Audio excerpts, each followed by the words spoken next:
Hi, welcome to Defcon Rugby. I'm Vern. I'm Vic and welcome to the Defcon Rugby Show, the Monday edition, a big edition today. Lots of important rugby has happened this weekend, Vern.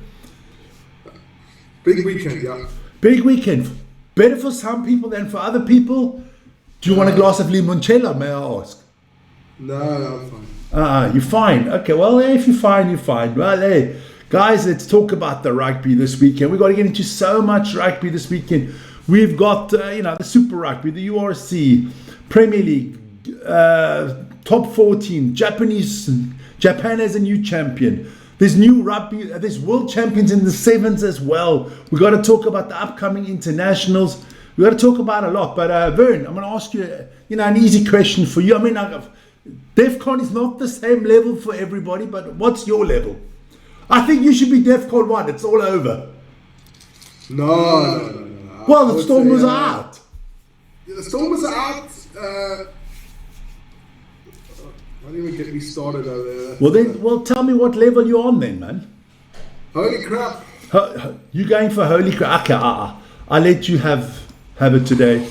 It's holy crap. Don't cry on the program. You're blowing your nose. I thought you tried to dry your Stormers tears here, man. But let's not bugger around anymore. Let's get into it. Before we get into it, of course, that's the email address there blinking on the top, and of course, don't forget to like, subscribe, and hit the notification button. Only another 363 short, 363 short of 59,000, which is good. But I think it's fair if we start in the Rugby Championship, or also known as the United Rugby Championship. There you go. Let's put it out on the screen. We know who's in the grand final, baby.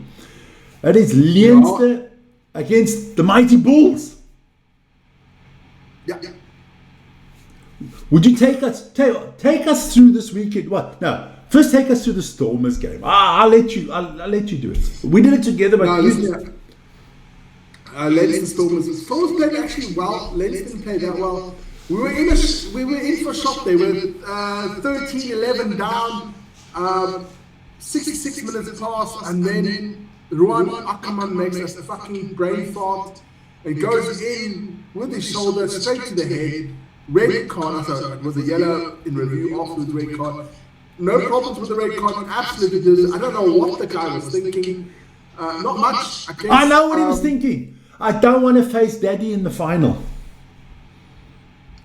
I don't care. I was so pissed because everything was going to plan. The Stormers had the momentum. We were about I think we were on the 10-meter line of Leinster, attacking there. Everything looked good. And that just fucked it up. Sorry to say that. But you know what? I've got to make an analogy here quickly. The Stormers, there's an American football team that reminds me of the Stormers, and it's called the Dallas Cowboys. What can go wrong will go wrong. It's an accident waiting to happen. The Stormers are an accident waiting to happen. You knew it was coming. You knew somebody on the Stormers team was going to do something stupid. They've done that the whole season. Yeah, but listen here. They had a good shot. They didn't take it. So toughies, you go home. Then the other game, the Warriors against Bulls. It was at one stage, 21-7? And then 21-3, and the Bulls 19 unanswered points. I mean, it was hard to pick a man of the match for the Bulls, but I think we decided on Ambrosi Papier. It was Ambrosi Papier was fantastic, but I mean, even the old man Vili, man. I mean, he was fantastic. Ruan Norke, even though he got a yellow card, was great. And then, of course, the big boys that came on afterwards, the Volkolos, the Marco van Stadens, they changed the game. The bomb squad changed the game, Vern. They did, but I mean, the game could have been earlier done and dusted if Andre Pollard didn't miss all those kicks. So. Yeah, look, Polly didn't have his best, but I spoke to him this morning on the phone. I got everybody on speed dial, and he said to me, "Don't worry, Vic. I've got this. In the final, I'm not missing any kicks." I said to him, "I hope you get some." But look, it's a repeat final from last year. It's not this weekend coming. There's a week in between, so we can let it simmer a little bit. The Bulls, Leinster, that is 2 times in a row now this final. The Bulls have been in the final 4 years in a row now. It's about bloody time they win it. It's about time, but it's going to be tough. No, I see a Bordeaux against Leinster final again. Like I think the Bulls are going to do a Bordeaux on them. Okay, cool. Talking about Bordeaux, we'll talk about them later. We'll talk about them later. I think it's a tough one. I hope, of course, that the Bulls win, but it's going to be tough. But look, let's make a little bit of a conclusion of the URC season, because we do now know who the final is. Irrelevant who wins the final. The surprise teams for me this year, are definitely the Lions and Cardiff. Oh, definitely, yeah. Lions and Cardiff, I thought, punched above their weight this year. Teams that really disappointed me were Edinburgh and the Sharks. Definitely the Sharks. And the Sharks were the biggest disappointment, the biggest disgrace, and the biggest fuck up in the URC. I mean, if I ran down every name that plays for the Sharks, you would think I'm talking about the World Cup final. Yeah. And it's a disgrace. The Sharks should be embarrassed. Remember, their new name are the Clownfish. But I thought it was a good URC season so far. The whole season was good, I thought. I just don't like the scheduling part of the season. With the internationals, South Africa's playing the rugby championships, other countries for the Six Nations can't play their players. I don't like that. I think we need those blocks, Vern. We need those blocks. We definitely need those blocks. So that is the URC. We know who the final is, or what the final is. Leinster against the Bulls on the 20th of June, obviously live on this channel. Then we move into Super Rugby, and it was super this weekend. Especially if you're a Kiwi and you come from New Zealand and you support that. We got 4 semi-finalists and they all come from New Zealand. Not good for the Super Rugby. Not good for Australian rugby. But we thought that was going to happen. Yeah, and actually, that Brumbies Hurricanes, I wrote them as Hurricanes, don't know why. But the Hurricanes are easy win against the Brumbies. The Crusaders are, for me, the informed team. I think Crusaders can repeat as champions again, spanking the Blues there 52-31. And then the Chiefs, it was a little bit of a close game for a while, but then the Chiefs pulled away, and I thought the Reds didn't play too bad. But now we've got 2 crackers on the weekend. On Friday morning, Vern, we have the Chiefs against the Crusaders. I'll be doing that on Friday morning at 9:05. And on Saturday morning, Vern will be doing the Hurricanes against the Blues. So I think it's going to be a Hurricanes Crusaders final. We'll see. It's going to be tough. But the Super Rugby has been super, as the name says. Look, we all know we can do a little bit of a review there as well. We all know what's happening with Moana. Let's hope we get some good news in the next few days and weeks. And the Aussies have to up their game. I got some information there that a hell of a lot of players, I think it's around about 20 from the Rugby League. Some of the best players in the Rugby League are all playing Rugby Union next year for the Aussie teams because they all want to get into that Wallaby squad. Okay. So it could move a little bit, shift a little bit the power there, because they got a lot. Australia's got Rugby League is unbelievably strong, but they got some unbelievable players. I mean, Suwali also came from Rugby League, right? Yeah, they got some good players there. All right, so from down under we go up to the north and we go into the Gallagher Premiership. Last round of games, we're in the Premiership this weekend. Some surprising results there. Bath beating Leicester Tigers 24-22. The Exeter Chiefs took care of the Harlequins 32-12. Gloucester beat Newcastle 54-21. Harlequins took care of the Saints. I think the Saints were just resting some players 38-31. And the Sharks beat the Bears 38-17. What does that mean for the playoffs? Well, that's the end of table. Northampton and Bath, they are waiting. They have a bye this week, the week, because Exeter will take on the Bristol. Have I got that right? No. The semi-finals, the straight semi-finals here. Sorry, I'm mixing it up with the French league. Northampton will take on Leicester, and Bath will take on the Exeter Chiefs. Northampton's not losing to Leicester. Bath and the Chiefs, I would say, is a toss-up. And I'm going to see if I can do one of those games this week because I did write it down. I know, and I got a little bit of brains. Yeah, we got a lot. We got a lot. I think on the Saturday, that Bath against Chiefs is at 4 o'clock. That is a good one. And then on Friday evening, Saints against Leicester. Vern's doing that one, he said, because, of course, his adopted son plays for the Northampton Saints. You know, he loves that old King Henry Pollock. There you go. So that's all coming up on the channel. Then we go over the English channel to the French side, and we look at the French top 14. Bonsoir, mon ami. Also some crazy results there and some upsets, some major upsets this weekend. I mean, I actually want to start at the bottom, but I'll start at the top. Lyonnais beating Perpignan 52-7.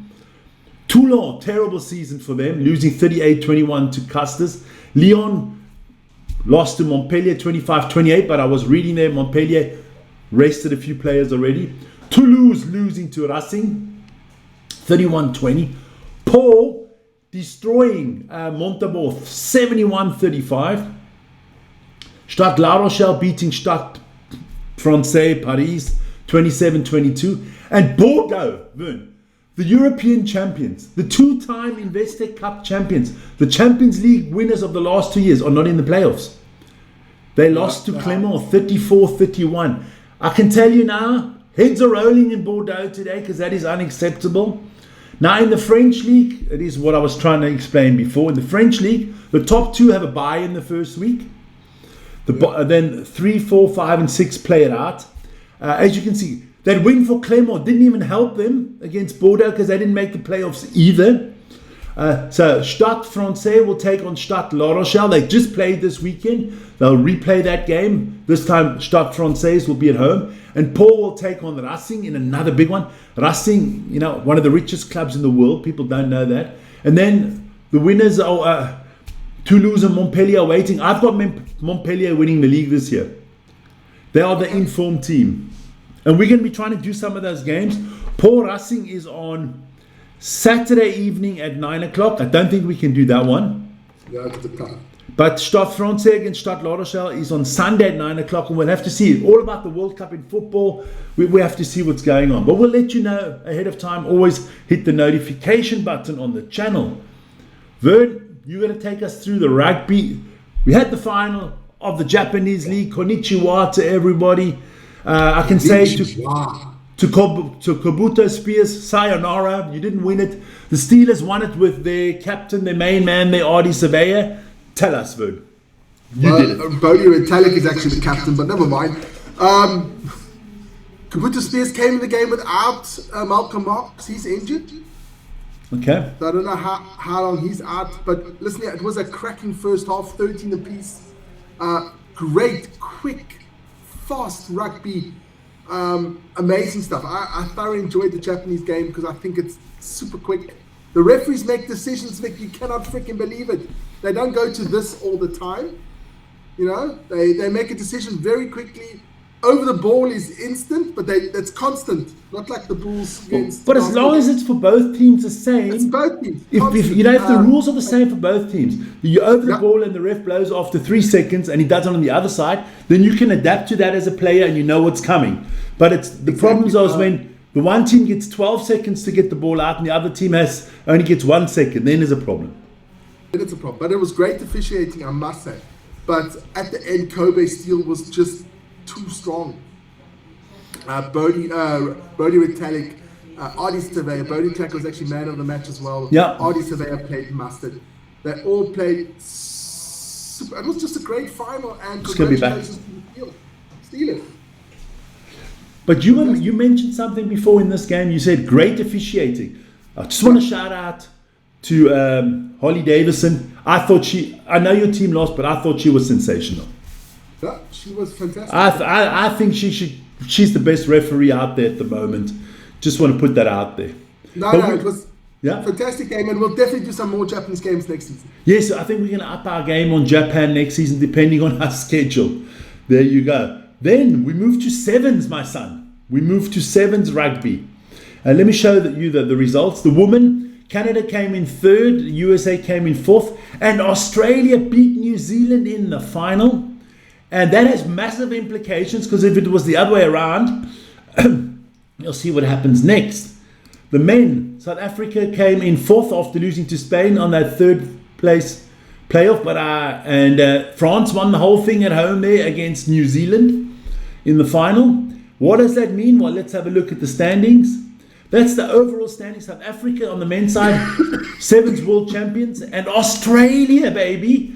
My girlfriend there, my adopted girlfriend, Madison Ashby, and Australia, and all those. I love those Aussie girls, man. Adopting a girlfriend doesn't sound I adopt right. what I want. Do what I want. No, they were good. I mean, Madison Ashby, NASA, they just got great players all over the place. Now, so Australia won it by the women, South Africa won it by the men, and New Zealand came second, men and women. Spain finishing third in the men's table. That is fantastic for World Rugby, and Canada at the women. That is really good. Even Germany down at the bottom, they didn't come last. The South African women did, but it's a growing process, and I like this. And I will be doing a lot more sevens next year. Let's just have a look at those winning teams. There they are in the same photo. Fantastic there. Great stuff from both teams, and can't wait for it to start all over again next season. Yeah, Then, before we go into, before we finish the show, Under 20 World Championships in Georgia starting in 14 days' time. Pool A, you've got South Africa, Wales, Georgia, and Uruguay. I can't see a problem for the SA boys there. Then in Pool B, you've got New Zealand, Italy, Scotland, and Japan. Interesting group. Italians are always up and up for it. Then in Group C of Argentina and England, I think that's a game I'm definitely going to try to do live, because that should be really nice. And then England, Ireland should also be a nice one to do. USA, nice to see them at the World Championships of the Juniors. And then in Group D, you have France, Australia, Spain, and Fiji. That is, I think, the toughest group, because the Spanish rugby juniors have come on a long way. Never count out Fiji. And Australia, those mongrels, and the French, the cockerels and the mongrels will be fighting it out, I think, for number one spot. A lot of those games will be live on the channel. I can guarantee you all South African games will be live. But, big ones like France, Australia will definitely do, and stuff like that. And then just a quick talk, Stilvern. Internationals are coming up. You heard the news about Tony Brown leaving the Springbok setup? I have heard that one. After the World Cup. The man's intelligent, because he knows something. I think he knows the Bokke. Here you go. The Bokke are going to win the World Championships. He's going to get another medal. They're going to sack the Australian coach, the New Zealand coach, and he's already signed for them. And they're quite clever. New Zealand just signed him as coaching staff. What does that mean? If New Zealand win the World Cup, he's going to be an assistant. If New Zealand don't and they fall out early, he's the new head coach. So it's quite a shrewd move. But I don't like this move. I agree with Victor Matfield. Victor, what a name, Matfield. Of course, same as me. Beautiful first name. Tells you the man must be intelligent. He said he doesn't understand one thing. How can New Zealand have Tony Brown as their manager, but he doesn't coach in New Zealand? Because players have to play in New Zealand to play for the All Blacks. So coaches have to coach the All Blacks, isn't it? No. Yeah, I think so too. That rule has to go, man. That fucking rule has to go. New Zealand has to come out of the dark ages now and come into the real world and see the light. Let a light shine on them, not like on my bald head here. Just the way it is. But a lot of injuries, Viv, to international players at the moment. It's because it's too much rugby, that's all. Yeah, definitely. But that's our Defcon show for today. Look, we've got some cracking stuff coming up in the next 14 days. We've got the Super Rugby semi-finals, finals. We've got the URC finals. We've got the playoffs in the Gallagher Premiership. We've got the playoffs in the top 14. We've got the Junior World Cup coming up. So rugby galore on the channel. So please, once again, let me plug that, because people tell me I plug that way too little. Like, subscribe, and hit that notification button. And if you want to send us an email, maybe you want to be on the show, or you're going to one of the games live and you want to send us some pictures, which is always cool. That's the email address blinking on the top there. For my side, that is the Defcon for today. Vern, have you got anything to add? Yet. Don't be so motivated, man. I know you're still. not feeling well. Vernie's down. Vernie's down. Everybody, you know. I've got a headache. I've got the sniffles. I've got the throaty Oh, sore. these Stormers fans always got excuses for everything. I've got what do you call it? A man sickness. You've got post-asthmatic Stormer disorder. Yeah, it could be. Yeah. You got, what was that called? What do they always say in America? There's that TDS for the president, whatever. You've got Stormers deranged syndrome. There you go, man. But don't worry, Vern, you can now support a real rugby team like me. We can support the Bulls. Support the Bulls. Looking forward to next season. Go Blow Better, go. Guys, have a good one. Ciao, ciao. Ciao.